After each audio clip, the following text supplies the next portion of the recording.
Chapter 5, Attachment Style. All of us, from cradle to grave, are happiest when life is organized as a series of excursions, long or short, from the secure base provided by our attachment figures. John Bowlby. If there's one concept that shows up over and over again in open relating, quietly shaping your reactions, your insecurities, and your relational instincts, it's attachment. Not just the theory, but the lived reality of how your nervous system responds to closeness, distance, uncertainty, intimacy, and change. After more than 15 years of navigating open relationships, I've learned this. Secure attachment is the backbone of sustainable non-monogamy. When you trust your partner and they trust you, everything else becomes infinitely easier. Jealousy softens, communication deepens, you feel more grounded in yourself and more connected to each other. Secure attachment doesn't mean never feeling insecure. It means that when insecurity hits, you don't assume the world is ending. If you want to explore this topic further, I strongly recommend Polysecure by Jessica Fern. It's the groundwork for a deeper, trauma-informed E&M understanding of attachment. This chapter won't attempt to recreate Fern's entire book, but will touch on the pieces that matter most as you step into or deepen your open relationships. What secure attachment looks like in practice. Gerard and Karina have been together for 9 years and married for 8. They have raised a daughter together, survived stressful seasons, celebrated beautiful ones, and built a partnership that didn't start secure, but became secure through a lot of learning, repair, unlearning, and trying again. She's a licensed therapist, not the glossy Instagram kind, but the real, grounded, steady kind. The kind who can hold hard emotions without flinching. She's been Gerard's bedrock through his entire journey into ethical non-monogamy. Long before he had language for attachment theory, she was quietly showing him how to build it, how to communicate honestly, how to stay in connection when things felt uncomfortable, how to repair conflict instead of disappearing from it. He wasn't always good at that, but she modeled it over and over until it became part of him, part of the way he moved in relationships. Today, their relationship feels more secure. When Gerard goes away for a week with his partner, Karina isn't threatened by it. She doesn't brace for loss of abandonment. She trusts him, and he trusts her, because they have spent years building that trust, brick by brick. And that support isn't magic. It isn't effortless, but it definitely didn't fall out of the sky fully formed.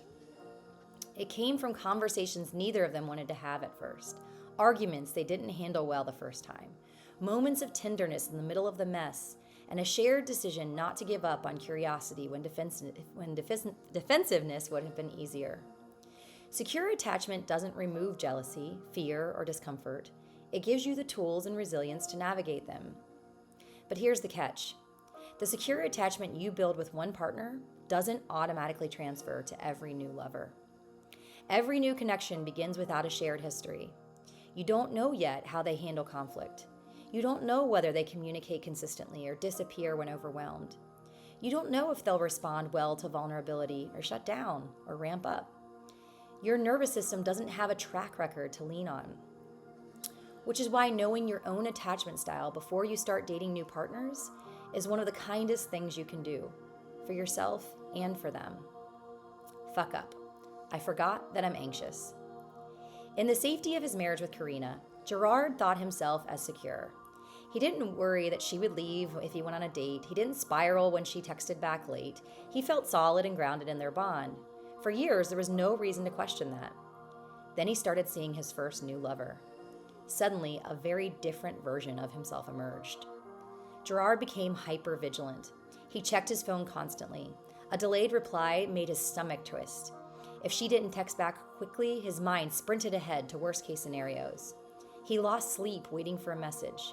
He reread conversations obsessively, hunting for reassurance between the lines. When she went quiet for a few hours, he felt physically sick, even while telling himself she was probably busy.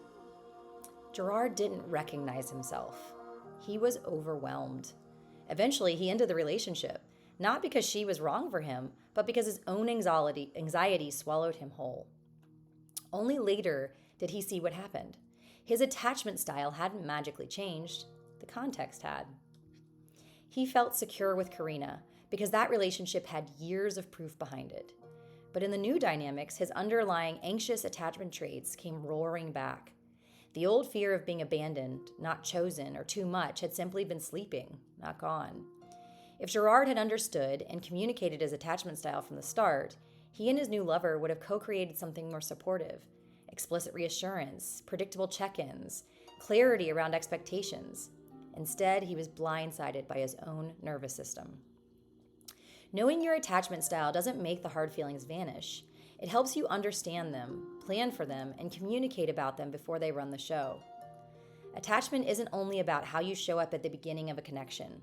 It also shapes how relationships evolve over time.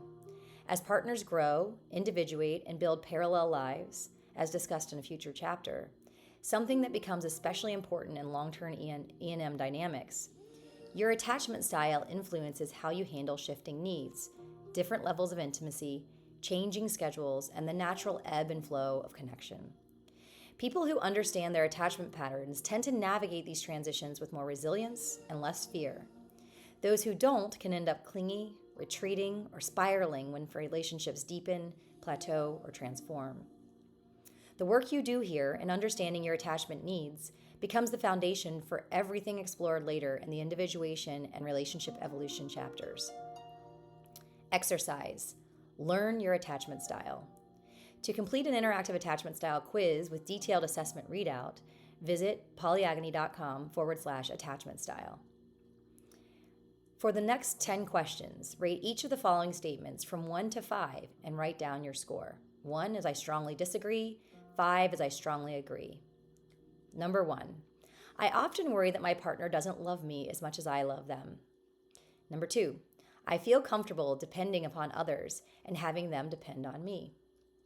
Number 3, I find it difficult to trust others completely. Number 4, I prefer not to rely on others and keep my distance emotionally. Number 5, I often feel anxious when I'm not in contact with my partner. Number 6, I am comfortable with intimacy and find it easy to get close to others. Number 7, I become very upset when my partner is not available or is busy. Number 8, I avoid getting too close to others to protect myself from being hurt. Number 9, I feel secure in my relationships and rarely worry about my partner's feelings for me. Number 10, I often feel that my partner is too clingy or needy. Scoring. Tally your scores in the following combinations and notice where you have the highest score. Anxious indicators come from questions 1, 5, and 7. Secure indicators come from questions 2, 6, and 9. And avoidant indicators come from questions 3, 4, 8, and 10.